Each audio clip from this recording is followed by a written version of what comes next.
Thank you, BTC Fiber, for live streaming for us. We always welcome that partnership. Mike, thank you for being here, and others that may be live streaming as well. First up, we have Madam Clerk, roll call. Let's see who's here. Chester Shell. Yes. Linda Landowski. Here. Brian Ruling. Here. Blaine Lane. Here. James Freeland. Here. Brian Walker. Joyce Dodson. Here. James Wilson. Here.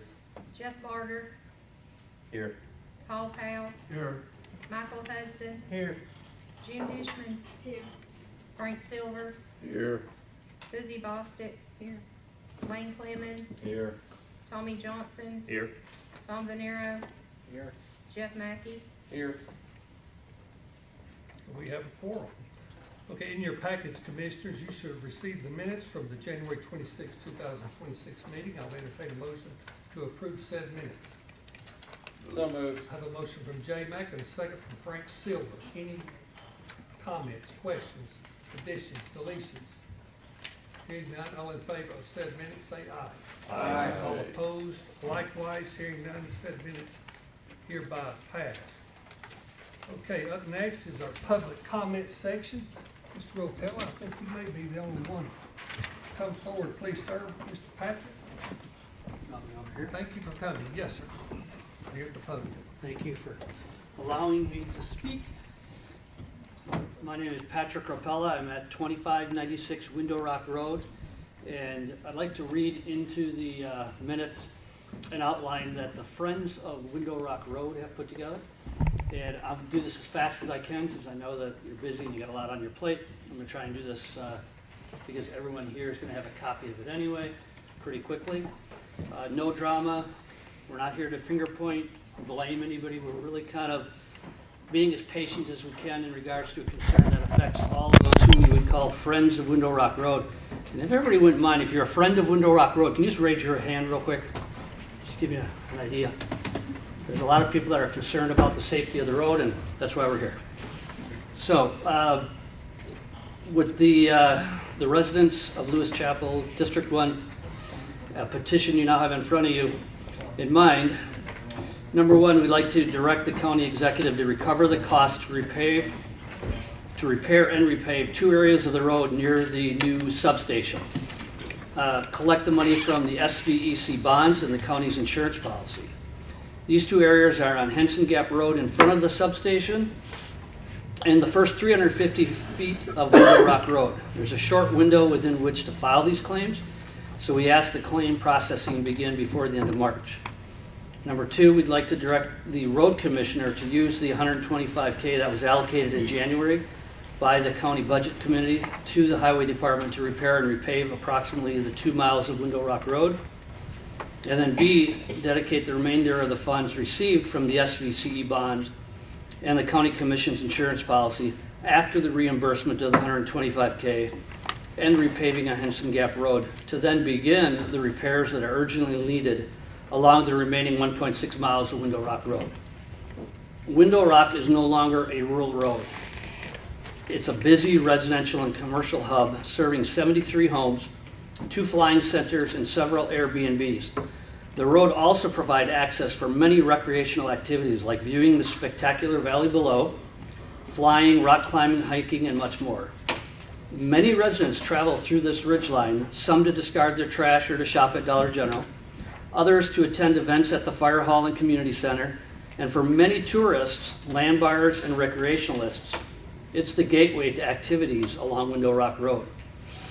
Road damage left unattended has created a very unsafe environment for thousands of drivers on this road every year. This also presents our community in a very poor light, and worse yet, increases the chance of tragic accidents. As well as school buses, EMS vehicles, construction, and utility trucks, they all deserve safe roads to do their work on. The 3.6 miles of Window Rock Road has deteriorated significantly and continues so. A recent review found that there's more than 40 potholes and 25 areas of collapsing roadbed. Road width varies from 12 to 20 feet, with the majority of the road less than 15 foot wide, which if you understand how wide a truck is, a pickup truck or any large SUV, 8.5 feet, trying to pass on this road is extremely dangerous. In some areas, it's impossible. You have to literally pull off the side of the road to let somebody go by if you've got two large vehicles, which we have a lot of trucks up there.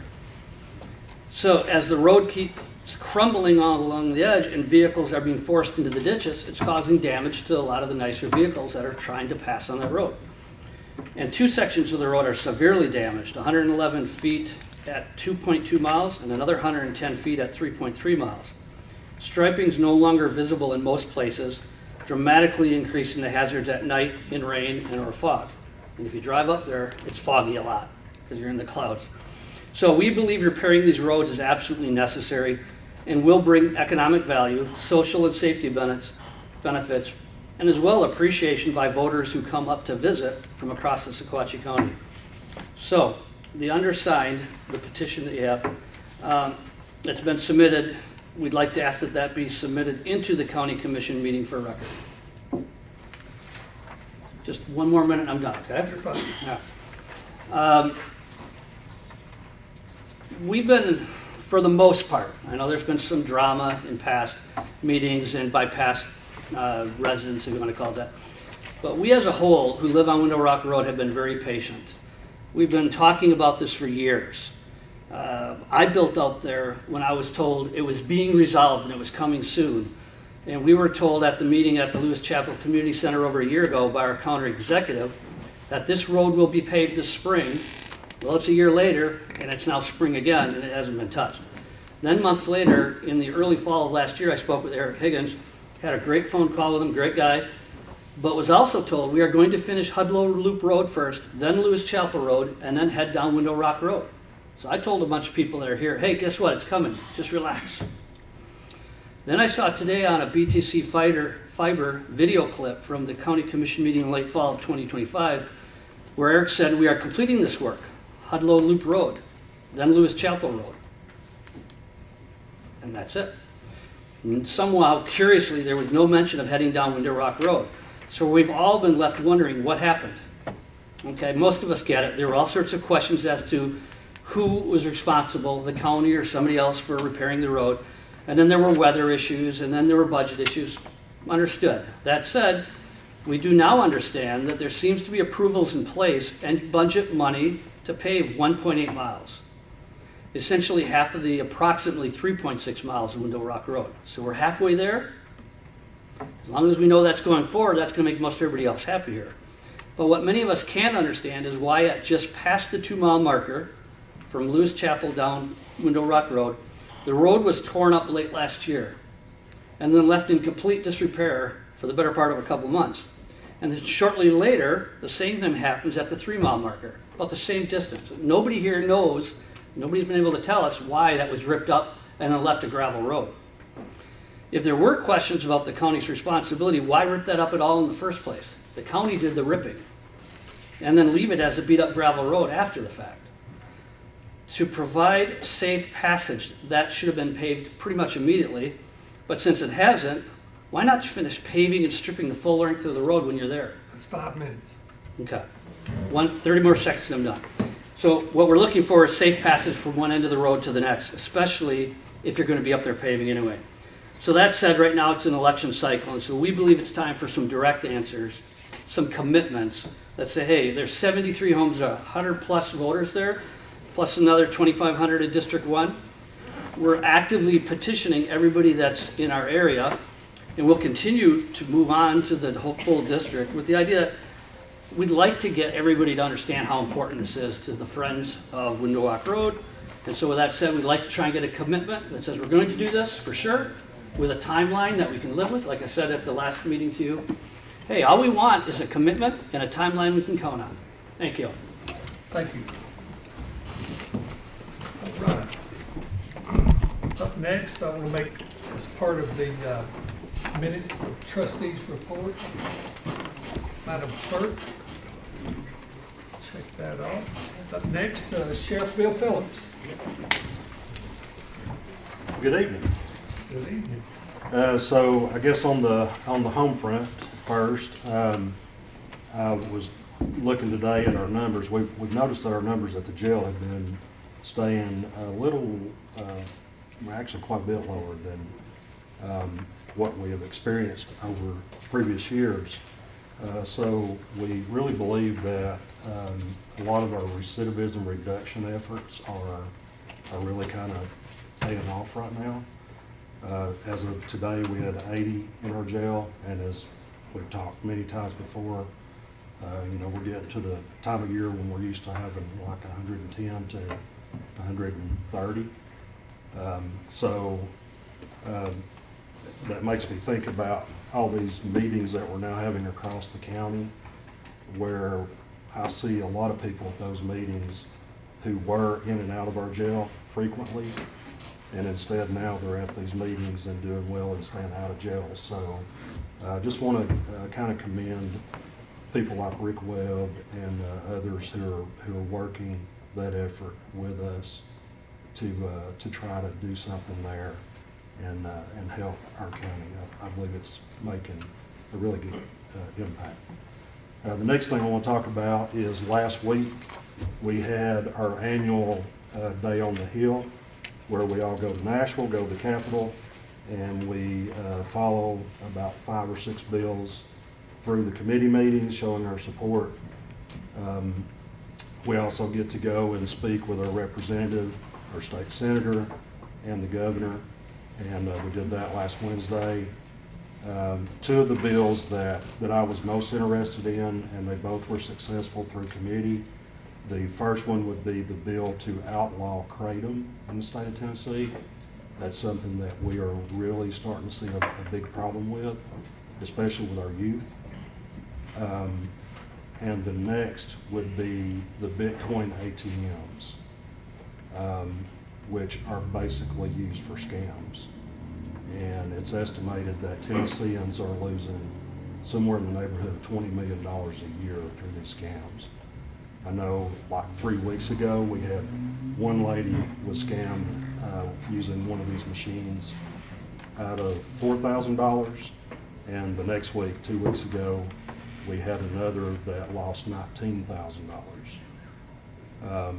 We are aware of an individual on a nearby mountain who has lost about $680,000.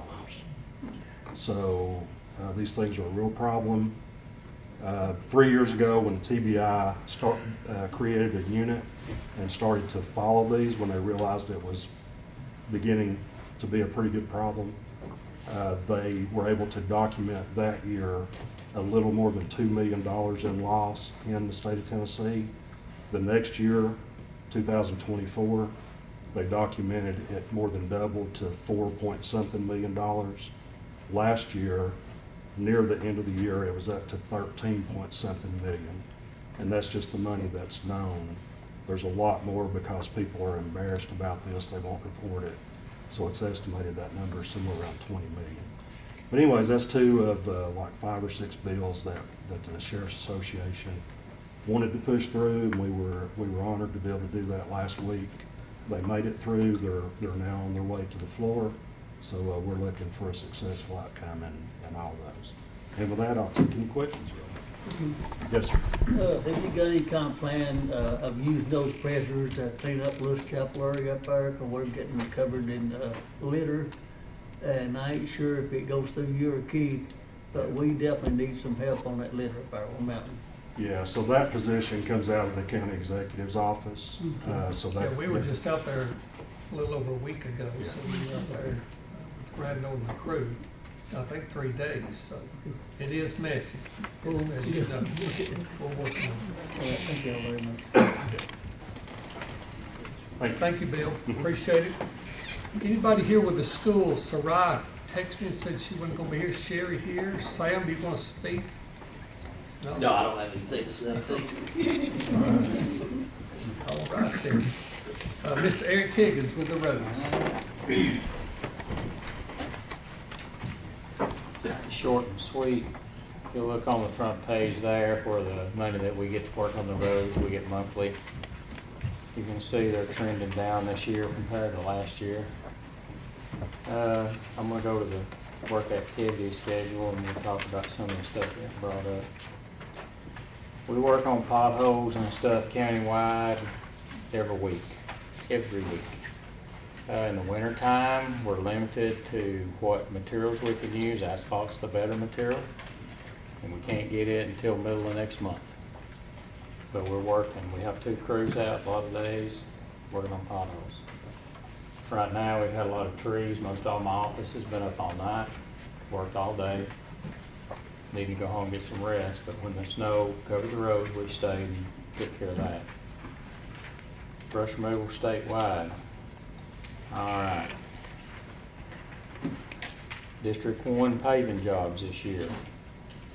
Ensign Gap Road to Hamilton County, that's a Category 1 road that allows me to use state aid grant money. That's the only road on that mountain I can really use that on other than Lewis Chapel. So we're going to finish that to Hamilton County. We're also, while we're out there, we're going to, and it's not whether is a commitment, I've been committed to paving that road 1.8 miles with the money that the county has helped me with. The reason it didn't get paved last year is the asphalt plant shut down a bit early, quite a bit early, so I can't get asphalt. Otherwise, it would have been done last year. But it's going to be first out the gate this year. As soon as I get my state aid money approved from the state, we'll move our equipment out there. We're going to work on those 2 roads. Okay?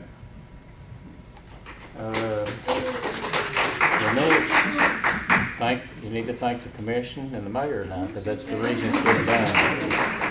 Because I don't have a lot of money to work with. If you ever come to my office and look at my financials, you'll see real quick we don't have any money. The next place we're going after that, we got about 7/10 of a mile to finish up Horseshoe, which is in Sickle Mountain area. We got 9/10 of a mile we're going to work on Miller Cove Road. Dawes Mountain Road is a Category 1 road. I can use state aid grant money on it. Dawes Mountain Road is probably the worst road in the county. We've replaced probably $30,000 or $40,000 worth of tiles out there in the last few weeks. We're going to try to pave 2 to 3 miles of that and try to get the part that's so bad taken care of. We may pave a Category 1 road, part of West Valley Road. I'm not sure yet. I'm just waiting to see what all we have to do. We've got a lot to do this year, and it's not just paving. We got a lot of pipes we're replacing. Out there on the Kegel Mountain, Denny Camp Road, we had a real genius out there decided to put a rubber tire on a wooden bridge out there and light it. So now that wooden bridge is going to be tore out, and we got to spend about $30,000 or $40,000 to fix that. Unexpected. Okay, just so you know. So, but other than that, that's kind of everything that's on my forefront right now. Any questions? There's going to be more paving. I'm just going to wait to see how much money I get in, because right now you can look at that, it's trending down this year, and that's not good. One comment I'm noticing on his list, for the first 2 months of 26, we're down on our gas tax revenues, right? Yes, Fair amount. that's correct. And that affects what I can and can't do. Diesel's $5 a gallon, no, that'll be coming up. Come back. You know, I mean, and we have operating costs, and you know, and I have only about 16 people to work with. So I'm full. Any more questions? Yes, for anybody? I thought I was saying hand. Oh, no, I just Okay. told my hand there, sorry. No, it's okay. Thank you, Eric. What temperature does that asphalt, what temperature outside does it have It has to to be do to run an 45 asphalt degrees plant? and rising. I have to pave the state standards. I have to pave to the gray book, blue book, whichever whatever you want to call it. What do rock quarry do though? Is it gotta be 45 or above before they It's gotta fire be it out? 45 or above before we can start batching in the trucks. And if I try to get asphalt, I can get asphalt during other parts of the year, but by the time I get it hauled over here, the temperature of it's too cold, and I'm having to shoot that temp and put it in my T-dot logs. And that's why, you know, that's part of the reason. I mean, we're bound by the weather, we're bound by a lot of things to do the paving. But other than that, and I've been up all night, and I'm gonna leave after this, so if anybody's got any more questions, please ask, because I'm gonna leave. here in I'll just a give your minute. home address out. No, that's fine. I've got a big old dog that'll keep me at bay. Thank you, Eric, we appreciate it. Okay, moving over to committees, Sheldon with Pat.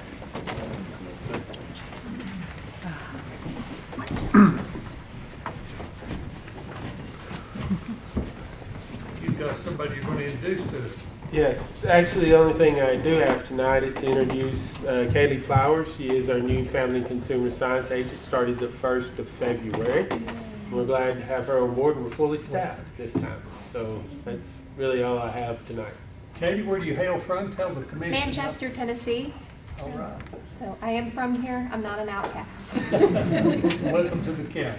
Thank you. Thank you, Shepard. Appreciate it. Tom, anything from audit? I know you can use. All right.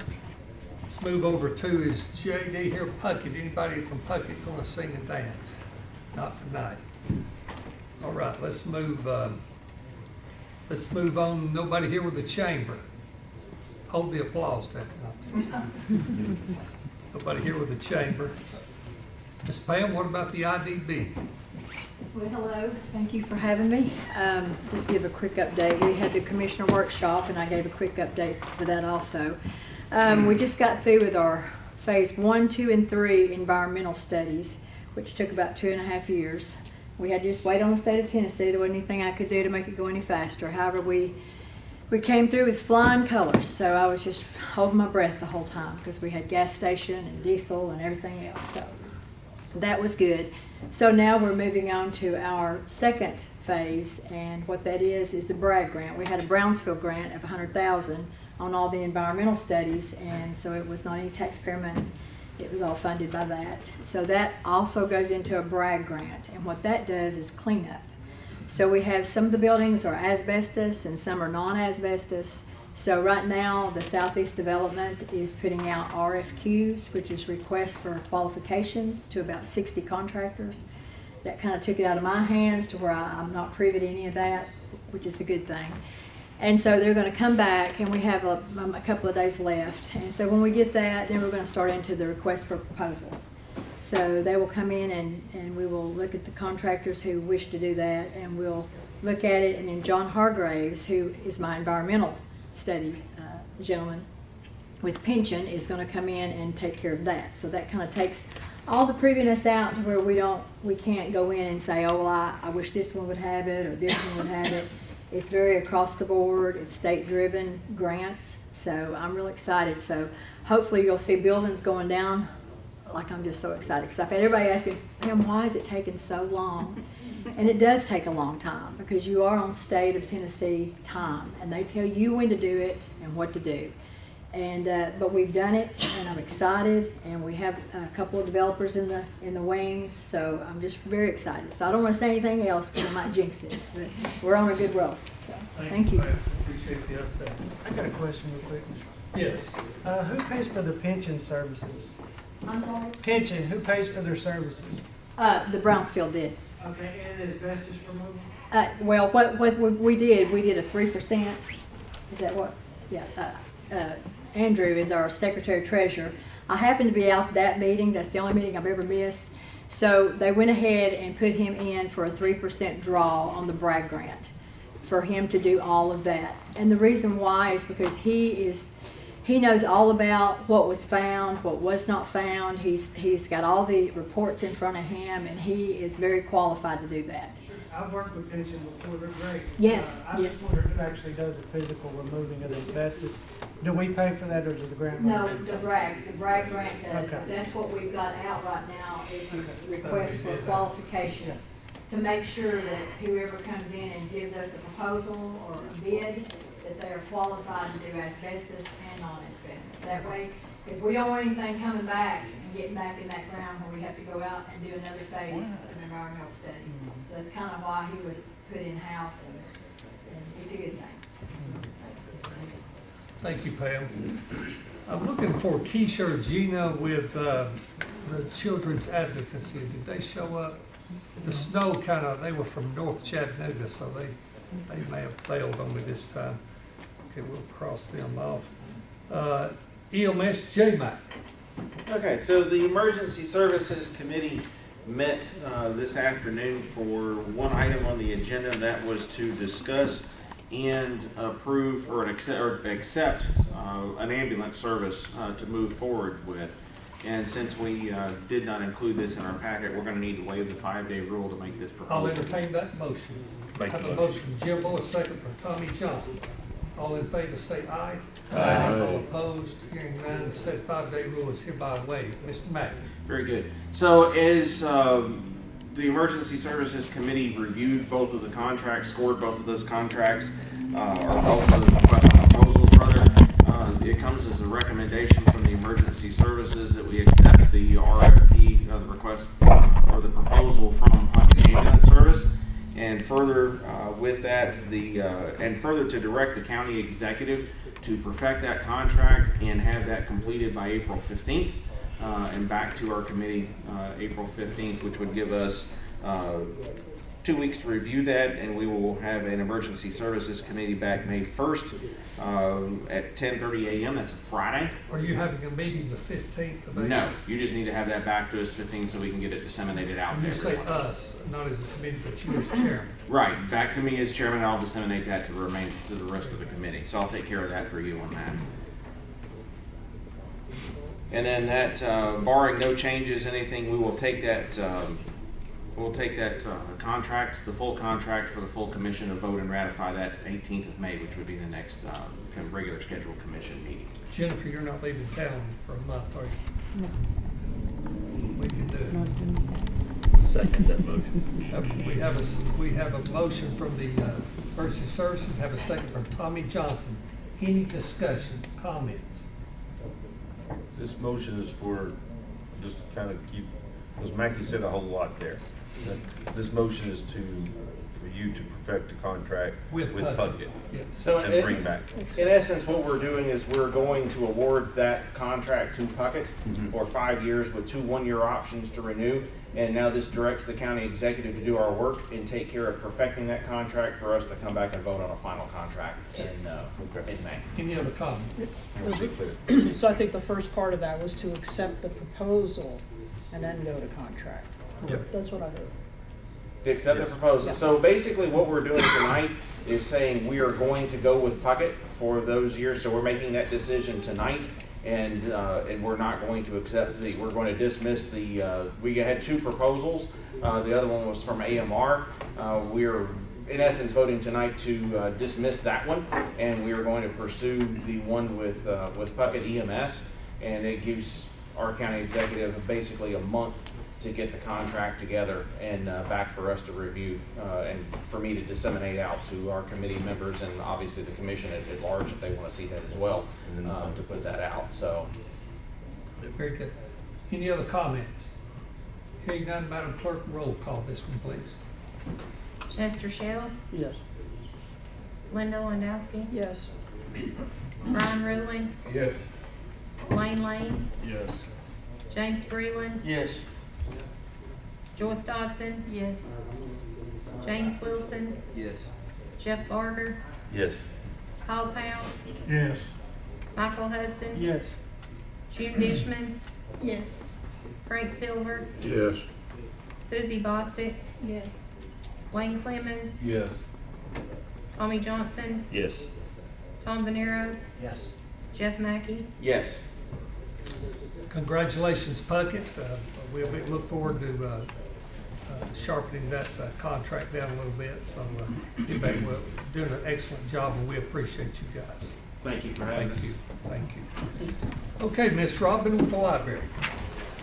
Good evening.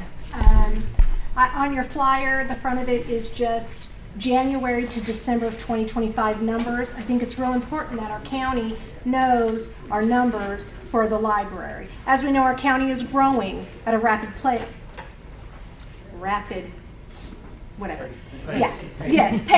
And so our library is too, obviously. We had 564 new families join the library last year. We checked out over 49,000 items. That was electronic, and items physically. We had 343 programs in 1 year with 9,500 participating in those programs. Our summer reading program is for 1 month. From June 1st to June 30th, we did 4,800 in that 1 month. Visitors, we had 17,000 visitors for 1 year in our little library. We are growing, we're excited. We have so many new opportunities coming, a lot of grants coming down, and we expect these numbers to grow even more this year. For this summer reading program, I'm thinking we will do about 5,400 patrons, and we will only have summer reading program for 3 weeks this year because the last week of June, we will be celebrating the 250th celebration of America.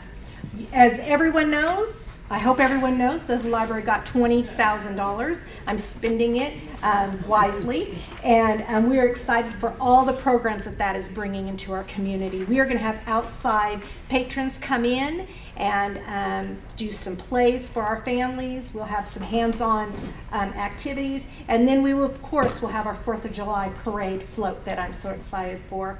At the bottom, you'll see some of our free programs that we do offer, and we have story hours 3 times a week, and some new adult programming starting in May, which I'll talk about next month. So, any questions? Thanks for everything you do. Thank you. You're such a good librarian, the best librarian we've had all year. Thanks. Tommy?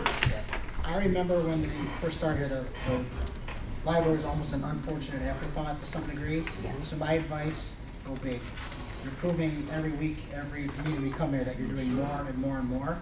And the county is growing more and more. Libraries aren't forgotten. Yeah. So that's my recommendation. That is true. Yes. Yes. Sure. Do you enjoy seeing Dolly? Did I enjoy seeing Dolly? I cried for 2 hours. Yes, I enjoyed seeing Dolly. If they would have let me just touch her, but I think I'd have been in jail. Yes, I enjoyed it so much. So I did get to see Dolly Parton Friday. It was wonderful. Paul Powell? I'm on the library board. Yes.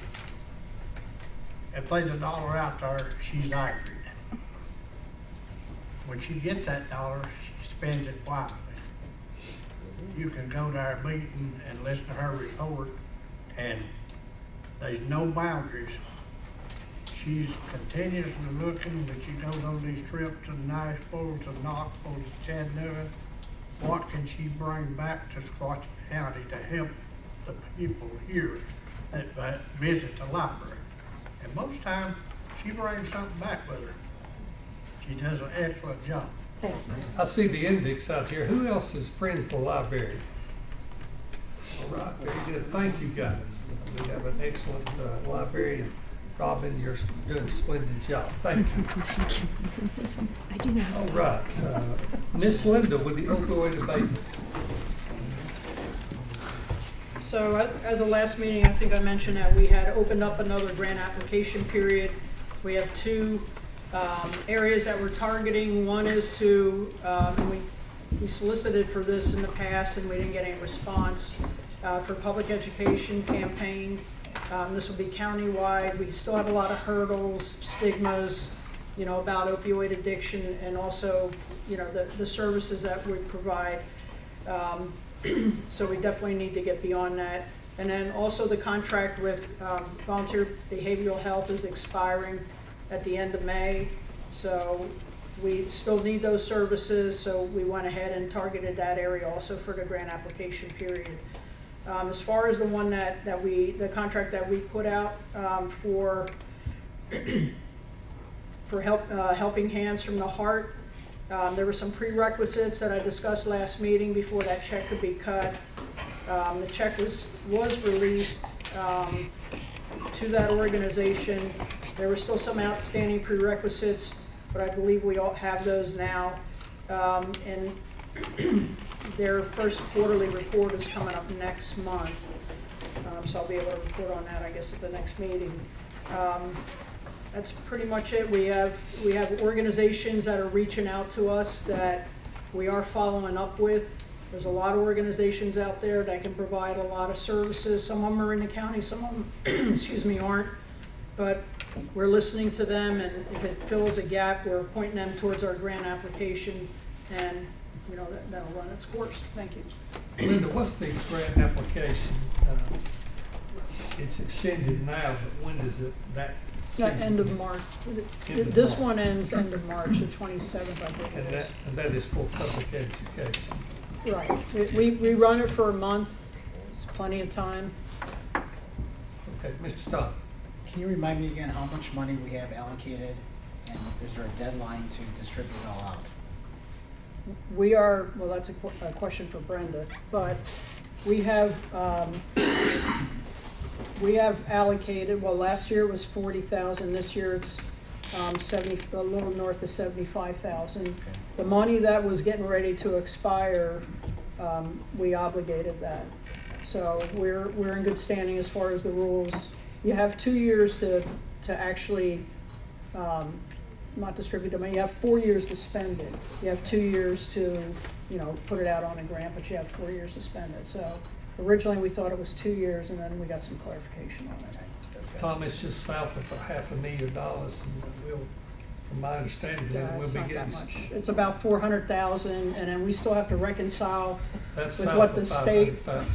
But that's a lot south of That is 500,000. south of 500,000. It's a small amount of money to do a lot of work, but last year, we need to reconcile, and I already talked to Brenda, between the money that the state says we got and what we actually show on our records. So that still has to be reconciled. I think she's working on that.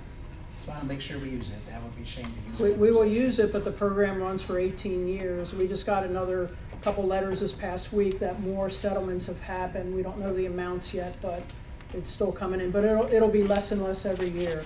State records show we got about 60,000 in 25.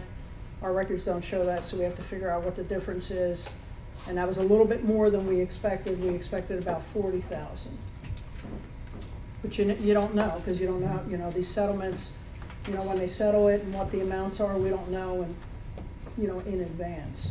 They're projections, but they're just estimates. Sanitation Committee. Before the comment, Pete, kind of like to say something. Robin forgot it, and I did too.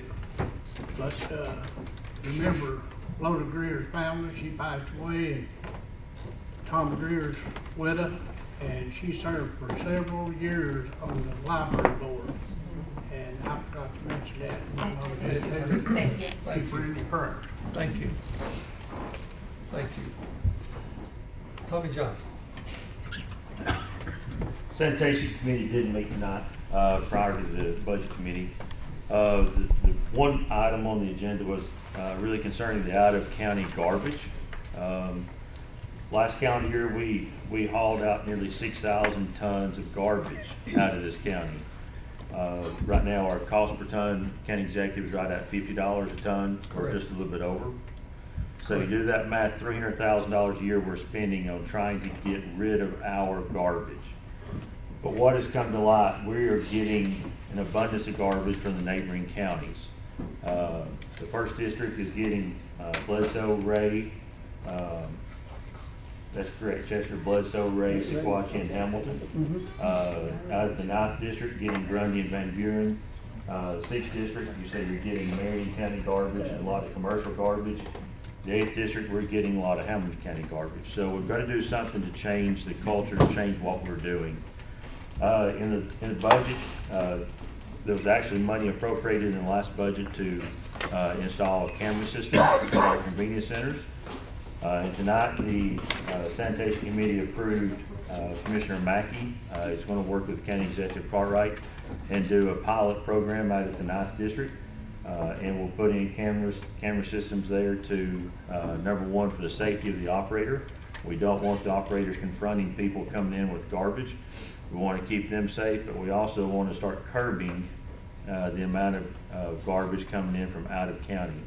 We hope that this becomes a deterrent before we have to go to the next step, and that's issue stickers or some kind of permissible that has to be shown before you dump your garbage. We're going to take this approach.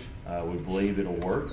We'll look at the data and see if it curbs the amount of tonnage. But that effort is now going on to the next step with Commissioner Mackey working with the county executive. This will be installed out at Cable. Any questions? I just want to make a clarification point on that. Since I'm working on that, I am actually going to donate my time to do the labor portion of this. I don't feel comfortable charging my own county dollars to do this, so hopefully that'll save us some money and get a good quality product at the same time. So there you go. He still pays for the equipment. I'm not that generous. So I guess my question is, we don't want them confronting, so we're just gonna, which cameras that are safety. We're gonna put some new signage up too, Blaine. Okay, well, So, okay. We already have. I was like, we're just gonna record them, be like, yep, Hamilton County's coming here. We already have signs that says for Sequatchie County residents only, but as Mr. Shell alluded to, he's got contractors coming in and dumping. And so we've got that happening. It's not supposed to happen. Any given day, you can watch the Lone Oak, you see trailer loads coming from Hamilton County. And so we've got to do something. And so these will be able to read license plates, which then, once the operator sees that something's going on, he'll alert the county executive. We'll write that policy and perfect that, make it to where the operators are secure in that.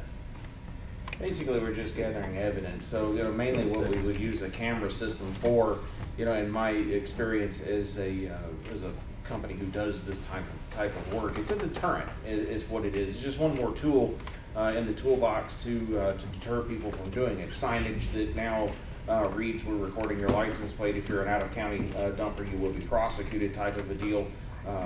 Will probably prove to be some type of a deterrent down the line to these people because, hey, I don't want to risk it. So they're coming here for convenience and cost. If they had to take that to Hamilton County and dump it out, they're going to be charged. They come to Sequatchie County because it's right there, it's easy, they can pull off the road, throw all their stuff out, and not have to pay anything. But, personally, I think their taxpayers should be paying for their garbage, not us paying for somebody that's not supporting our county. So if they are caught, in other words, you're gonna be silent and then we'll send out a fine through mail, is that how that's going? It may be a letter of warning at first, but we'll write that procedure out in that. Is there a law or anything prosecutable? I mean, are you just gonna write a letter? I mean, is there anything on the books that says they can't do it and sheriff can go grab them? There is some legislation there that says that CTAS. Several years ago, we asked CTAS and they said, yes, you're permissible to do it. Okay. And so we have to put a policy codifying it into some kind of offense. That makes sense. This question about the Vietnam veterans and all that stuff, how would that apply? I've been asked that question several times. You cannot stop me going from anywhere. So that is going to be case by case. Pardon? Case by case, let's say. Okay, fine. I just kind of. If you haven't noticed, Chester, we're not in Vietnam.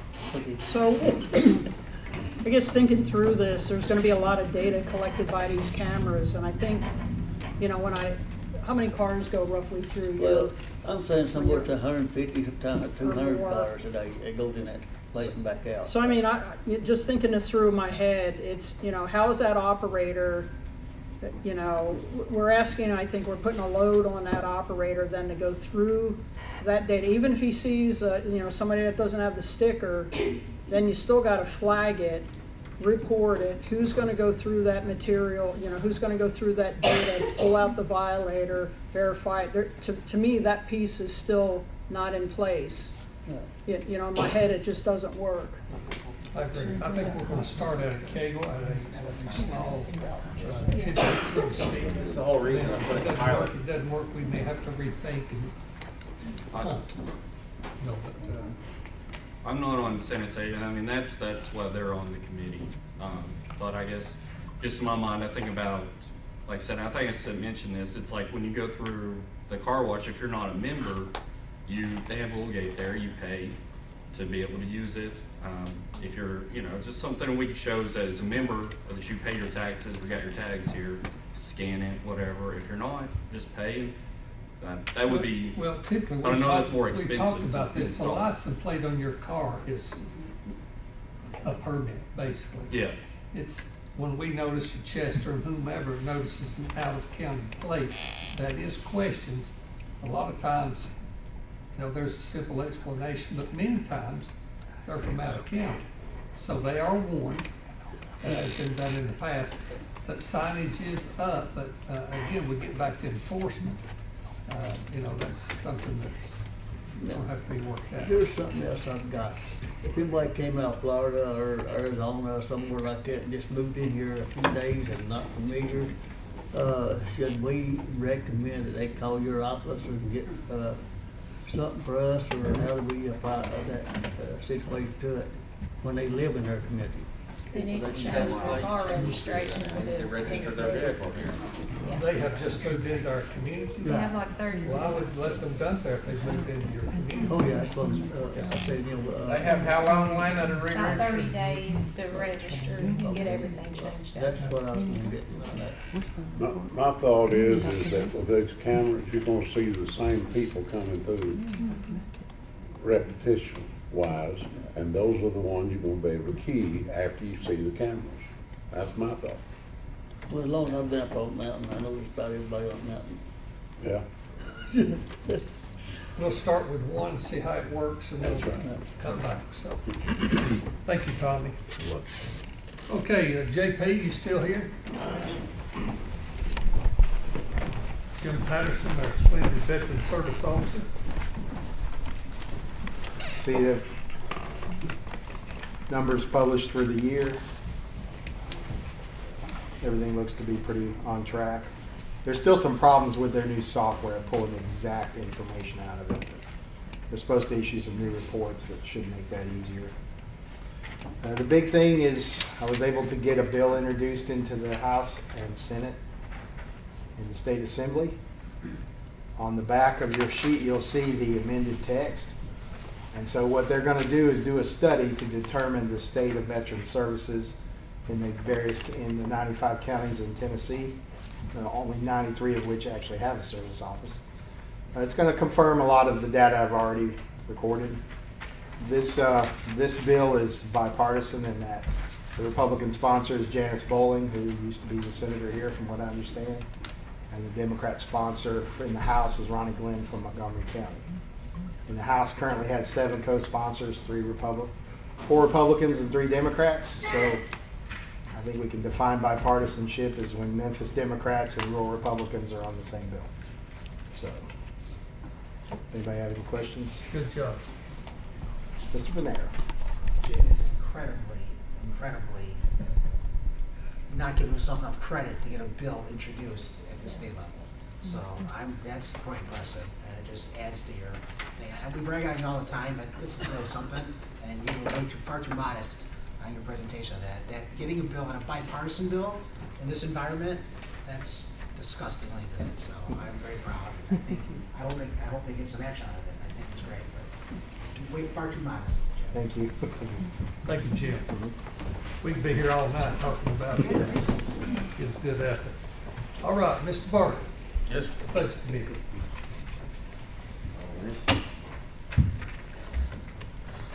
Don't go to sleep.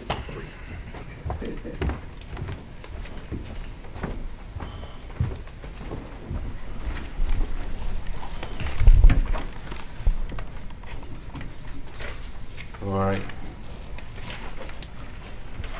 Chairman, Commission, the Budget Committee did meet this afternoon, or this evening, and we did have a handful of transfers to take care of. So we'll go through those first. And everybody should have had this in their package. So it was Budget Code 101, transferring from 39,000 fund balance, a sum total of $5,500, and that's transferring to 51,800,207 county buildings medical supplies. And this was a motion from the Budget Committee to approve this transfer. You've heard the motion. I have a second from Jim Breland. Any questions?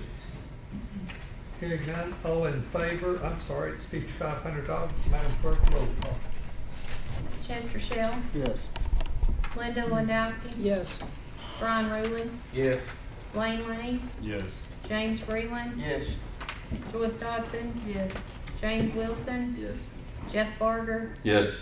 Paul Powell, Yes. Michael Hudson, Yes. June Dishman, Frank Silver, Yes.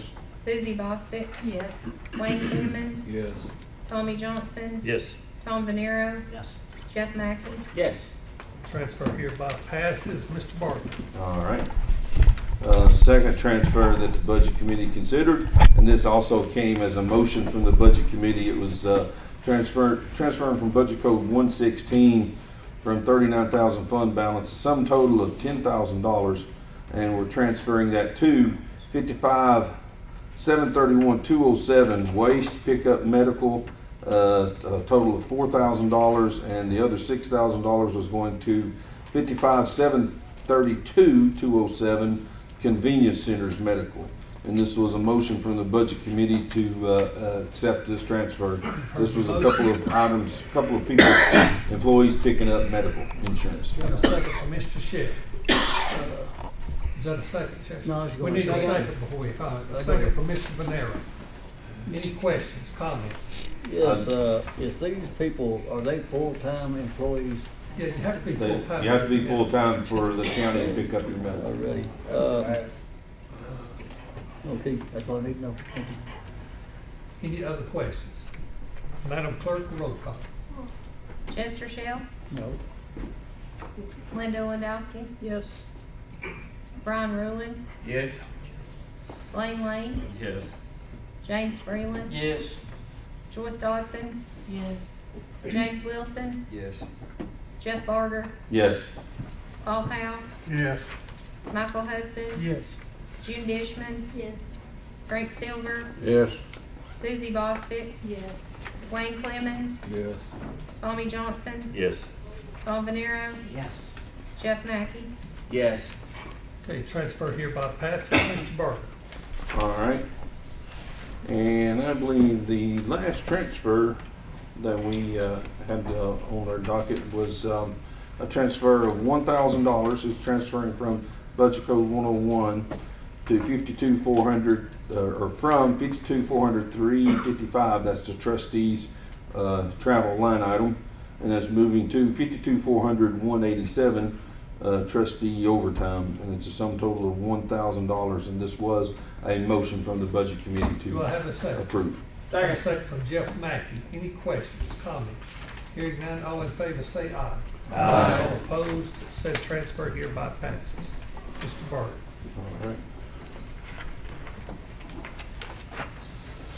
All right.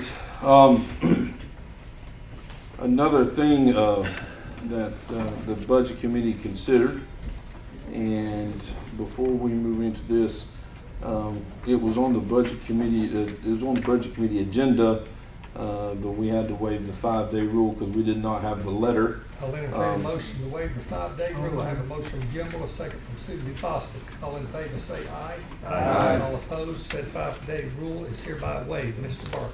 Yep. So there was a tax reimbursement request made from Mr. Condra. The letter was dated March 16th, 2026.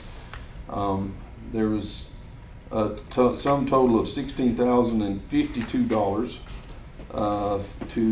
from West Point Aquatics LLC on some subdivision plots that had been assessed in error in 2025. And those plats, they had paid the taxes, those taxes on those plats, and are requesting reimbursement. Those, according to James, I talked to him, they were done in error. They should have been on this coming year's tax roll, not on last year's, because the plats were not finalized at the time. And so the request was, and this was a motion from the budget committee, to refund the $16,052. You've had the motion. You've heard the motion. Do I hear a second? Have a second from James Wilson. Any questions, comments? Roll call, Madam Clerk. Chester Shell, Yes. Linda Landowski, Yes. Brian Ruling, Yes. Blaine Lane, Yes. James Freeland, Yes. Joyce Dodson, Yes. James Wilson, Yes. Jeff Barger, Yes. Paul Powell, Yes. Michael Hudson, Yes. June Dishman, Yes.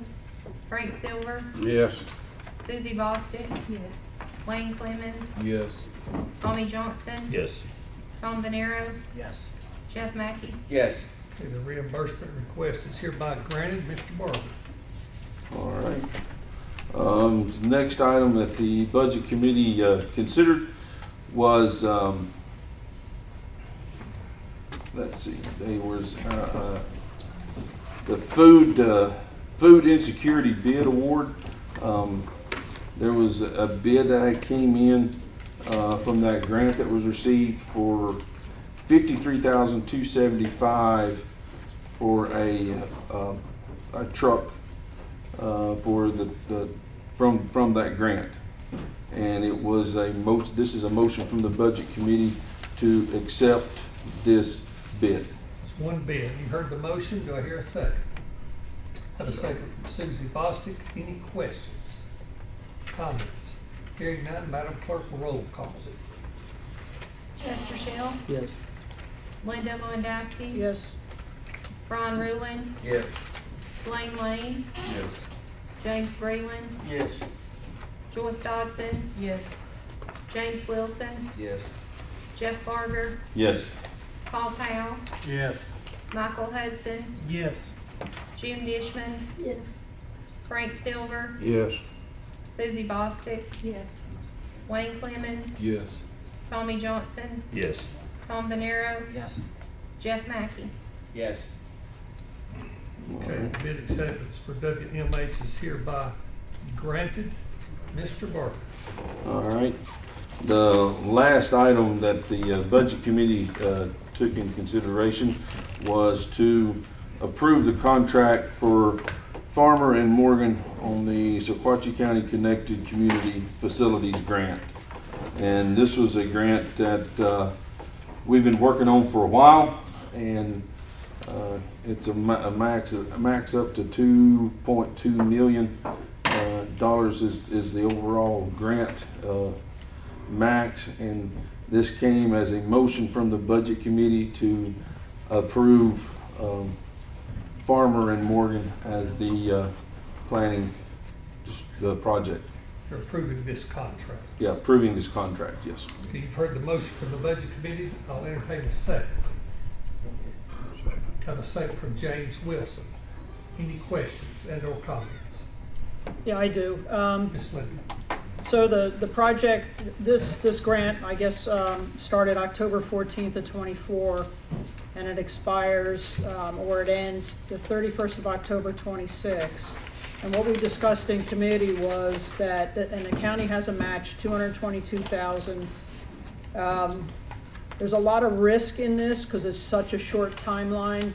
In my opinion, there were no milestone charts. Even a high-level milestone chart was not provided. Also on the agenda, it was to approve the contract.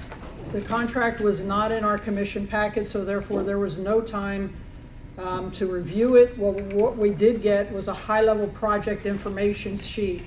So given that and the potential risk to taxpayers, since the county has to match $222,000, such a short timeline and not enough time to review the contract particulars, I can't support this. Okay, correction, the 222 will be if we expend $2 million. It's 11%. So, Okay. Any other questions? This is ARPA money, right? Or, I'm sorry, COVID recovery It money, is. yeah. So that deadline can be Federal through extended. state. Yes, it can be extended. Correct. Should the project get started. Can be, not It's just a guaranteed. simple process. Yeah. Any other comments, questions? Madam Clerk, roll call. Chester Shell, No. Linda Lewandowski, No. Ron Ruling, Yes. Blaine Lane, Yes. James Breland, Yes. Joyce Dodson, Yes. James Wilson, Yes. Jeff Barger, Yes. Paul Powell, Yes. Michael Hudson, Yes. Jim Dishman, Yes. Frank Silver, Yes. Susie Bostic, Yes. Wayne Clemmons, Yes. Tommy Johnson, Yes. Tom Venero, Yes. Jeff Mackey. Yes. Okay. All right. Contract is hereby awarded. All right. Mr. Barker. That is all that the Budget Committee had for today. Thank you, sir. We appreciate it. Thank you, Mr. Barker. Anything from legal, Miss Jennifer? No. All right. Okay, moving forward. John, are you still with us? I'm still here. All right. All right.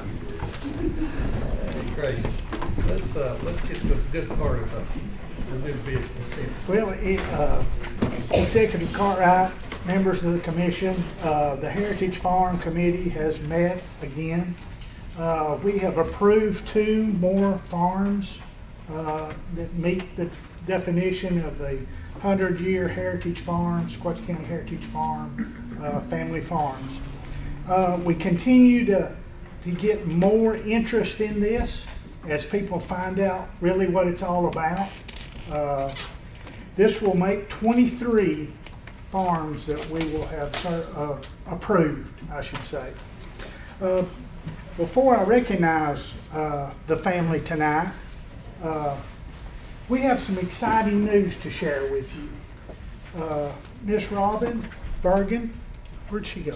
There she went. Hey, I wanted you to come up here and speak. No, I'm just kidding. No, I'm just kidding. With the library, she has reached out to us about archiving this information from these farms, these family farms, and she is going to designate an area in this busy library with all these folks coming in, designate an area in the library to archive and display those family farms information for those people that are interested in the historical farms of our county. So thank you for that. That's some good stuff coming. You know, as we celebrate 250 years of America, that's pretty prestigious. It's pretty big stuff. The committee has learned a lot about our community. We knew things, but we're really finding more in-depth things about our community that we just took for granted over the years. You know, looking at these applications, some of these farms and these family with these historic farms have literally, we know, have made this community that everybody's coming to. From small communities to the city of Dunlap. And from these applications, many of these families came here soon after the state was recognized. I believe that was in 1796, if I'm not mistaken, when the state of Tennessee was recognized. Sequatchie County was recognized in 1857. So that's pretty historic, if you ask me. And we have recognized, we continue to have more families come forward. We've roughly about 70 so far that can reach that milestone of over 100 years. The farm tonight is from the Elm Hill community, if I'm not mistaken. One of our communities near the Cookie Jar. If you go by the Cookie Jar and you go across the Sequatchie River, if you're coming from 127, that area, it'll be the first farm when you cross the river. I believe that's the old home place, if I'm not mistaken. Is that correct, Mr. Hayden? Well, it's part of it. It's called the Hayden Wilson Farm, is who we're recognizing tonight. We have another one that is approved, but they weren't able to be here tonight, so they'll be here at the next meeting. The Hayden Wilson Farm started in 1899. I believe they had been here before that, but the documentation where they purchased the land was in 1899. And that's pretty prestigious and historic. So that being said, Mr. Johnson. Mr. Johnson, would you like to come up too? Part of our committee.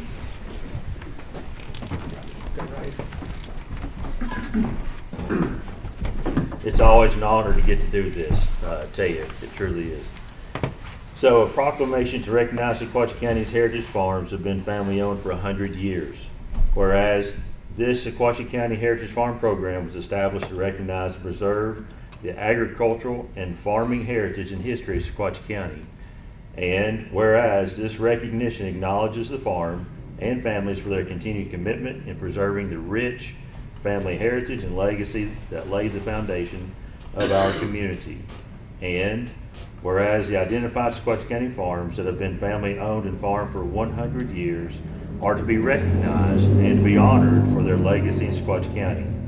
Now therefore, I, D. Keith Cartwright, Sequatchie County Executive, do hereby proclaim this recognition for Sequatchie County's 100-year heritage farms this 16th day of March 2026 to the Hayden Wilson Farm.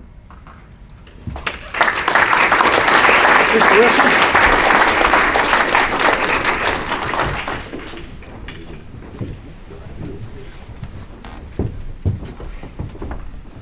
Making us come up front? Yes. All right. Absolutely. Mandatory.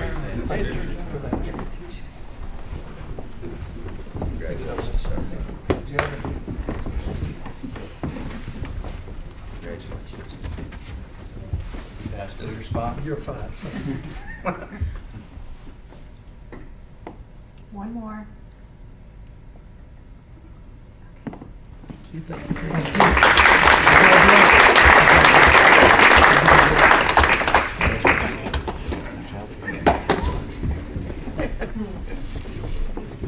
Just more barbed wire fence. Thank you, committee. Thank you, John Harvey.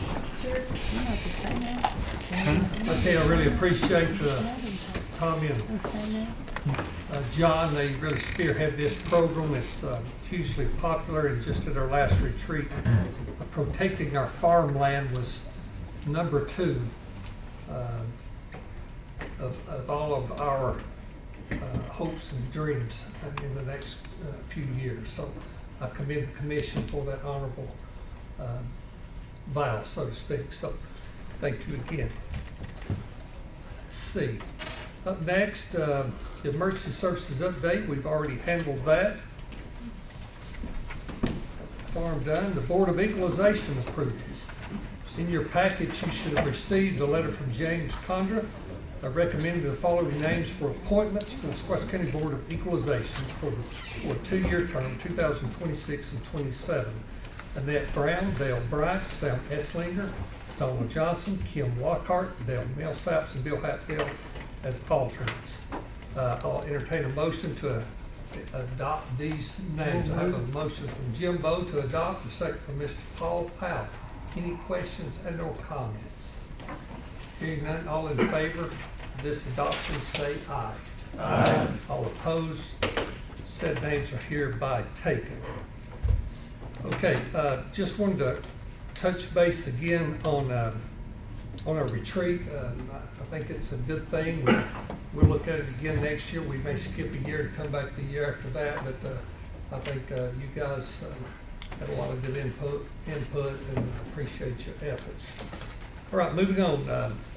Appointment notaries, Madam Clerk. So I have 7 tonight to be approved. I have Krishna Hennessy, Elizabeth Henson, Victoria Boston, Haley Lehman, Andrea Hudson, Tamara Holdman Pryor, and Delia Smith. Motion to approve. Have a motion Susie, a second from Jeff Barger. All in favor say aye. Aye. All opposed, said notaries are hereby granted. I will now entertain a motion. Sorry, Miss Linda. I would feel bad, I guess. You know, we had a lot of people come out, or a lot of residents come out tonight. And this is obviously an issue that's been lingering for a while. They brought up a lot of different points. I'm referring to Window Rock Road and the issues in and around that. One was addressed by Eric, one portion of what they're asking. I don't think that we should just not do anything, not propose any way forward to at least look at the other issues that they brought up. And then they're either things that need solving or they don't. My recommendation would be, and I'd like to put it in the form of a motion, and we have to waive the 5-day rule, I understand that because it's not on the agenda, is to have the road committee convene a meeting within the next 30 days and look at the issues and come up with either a solution or some way forward. Is that a motion? That is a motion, yes, sir. You've heard the motion. I have a second from Mr. Sheriff.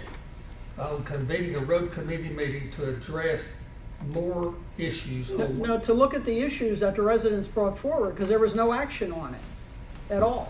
You know, they spent the time, you know, to come here. I know Chester has asked for a road committee meeting to address that. I sent an email, as you know, to you and the attorney surrounding some other additional issues that I don't think they talked about. And it just lingers.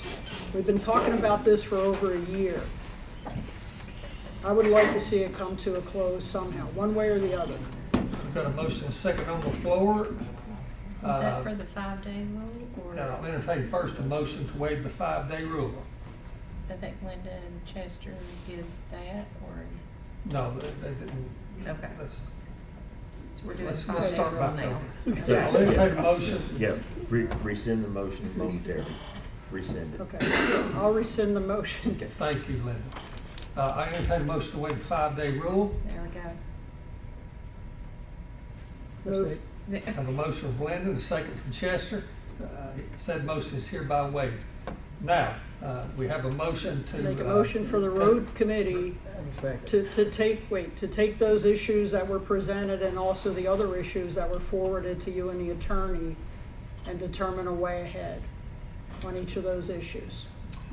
Okay, have a motion and a second, thank you. Okay, any further comments and or discussion? Who's the chairman of the road committee? Aye. Tommy What say Johnson. you, Mr. Johnson? Well, that's a fair question. It is, Tom. Let's bring it forward, let's have a meeting, and let's move on, one way or the other. Okay. One way or the other. Chairman has spoke, the motion's still on the Is- floor. I'm- Any other comment? I'm looking at the petition and everything. Is there specific items, or is this in general, that the road committee to address this? Well, I think Eric addressed when the scheduling of that pavement on the road is. Okay. I think there's some issues relative to Whether it's taking legal 1.8 action miles or against 3 it. miles, is that what you're? And my next question would be, and to add to your question, Mr. Barger, is it the road committee's responsibility to do that, or is it Eric's office who actually makes the decisions as to go forward with that? I mean, what is the road committee's role of responsibility in It's a this? good point. Yeah, can we command you to tell her to come? No, we cannot. So you have no power? No, Eric is part of the road committee as well. Eric has committed to the first 1.8 miles, and that's been his intention, as we've heard, over the last 6 months. He stood here right here tonight and said that's, you know, he's doing Henson Gap Road first, and then Window Rock, 1.8 miles. I'd like to see this be put to rest one way or the other, and ask county attorney to be with us, present at that meeting, and we'll make a decision and bring it back to full commission if there is something to bring back. Well, and I think 30 days is maybe a little short on time. I don't think, number one, Eric can get going, and 30 days seems like a very short amount of time when we've been doing them. I mean, I know we spent 2 hours in December, maybe hour and a half, 2 hours in December on this issue, and then we spent some time January. Prior to that also. So I don't know that we can get it done in 30 days. I think that's a very, The 30 days was to, within that 30 days, to have the road committee meet and discuss the issues. I think that's gonna be maybe difficult. I don't know. We usually do them before, but you're the road committee. You said it and we'll work around We've it. got a motion and second on the floor. Any other 30 comments? days. Ms. Joyce? We'll bring it up for the next meeting. I know a couple of weeks ago when we met as the commission workshop, Eric was there too, stood right in the front of the room, and he told them, the folks who were in attendance, that, and we talked about the safety, there's bad safety issues on a lot of our roads. But he told, did I hear wrong, that he told them he would fix that? That wasn't what, I mean, it's like, does it need to go to litigation? Is that what you guys are wanting? I don't understand where you're going with this. Any other comments? Madam Clerk, roll call. We're calling for the question. Meeting or no meeting? I thought it was about a 5-day rule. Okay, Chester Shelton, Yes. Linda Landowski, Yes. Brian Ruling, No. Lane Lane, No. James Breland, No. Brian Walker, that's out, Joyce Dodson, No. James Wilson, No. Jeff Barger, No. Paul Powell, No. Michael Hudson, No. June Dishman, Frank Silver, I'm on the road committee. I don't think I need to vote on that one. We'll go be absent, abstain. abstain. Susie Bostick, No. Wayne Clemens, No. Tommy Johnson, Yes. Tom Vanera, No. Jeff Mackey. No. Walter, I don't read this. As chairman, you can still call the meeting. Any other Right. announcements? I'd like to I say, will. Mr. Johnson, who I deferred to here, if he wants to call a road committee meeting, our vote is meaningless as far as I'm concerned. And he should do that. If he believes there's merit in doing it, I asked him to do it. That's why I asked for him to speak.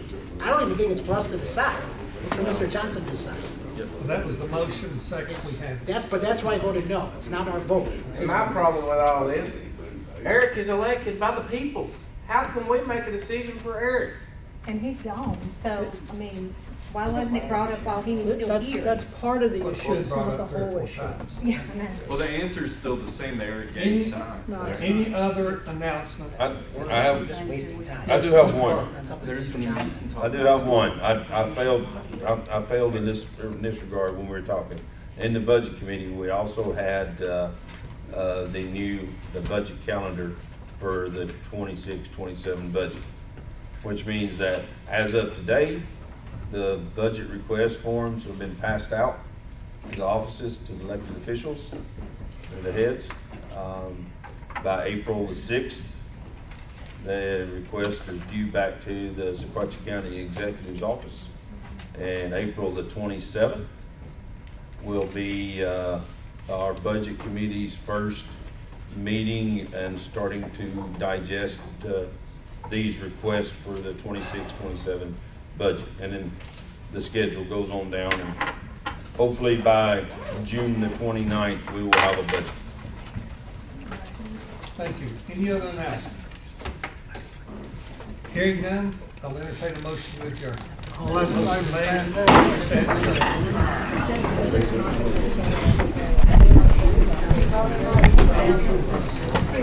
favor?